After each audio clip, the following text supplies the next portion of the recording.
The Final Destination movies had a very long-lasting impact on the way I drive. Remember the log scene, remember? No thanks. At around the same time that the Final Destination movies were coming out, Allstate had a commercial about the 3-second rule. Basically that if there's a car in front of you and they pass a stationary object, it should take you about 3 Mississippis to also pass said object. I saw that commercial and those films at a very impressionable point in my life. I have hyperponts, my pinned video is all about it, but basically the only thing that is a benefit of having that much adrenaline in your body all the time is when you have a situation that arises that's terrifying, your body's already ready. So everything's in slow-mo, you're handling it well, you're cool, calm, composed, and collected. Let's get into this. So earlier this month, my friend and I had a spa day because that's what the 30s are for. We go get a nice dinner afterward.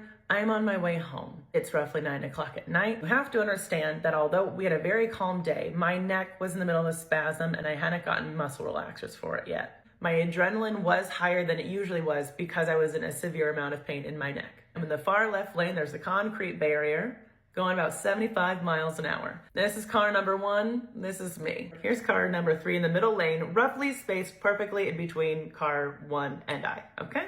From what I can tell, car 1 has what I believe to be a rectangular box attached to the top of it.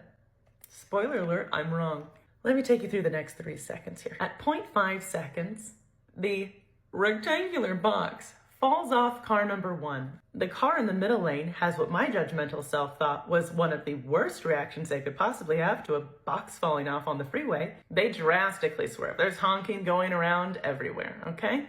As someone who was born and raised in Nebraska, I was always taught, you always hit things head on. You don't swerve out of the way. If you're gonna hit a deer, it's better to hit a deer than to swerve. And so when they swerved, I was like, they weren't taught very well. It's at the 1 second mark that I realized that's not a cardboard box. That's a 10 to 12 foot metal ladder.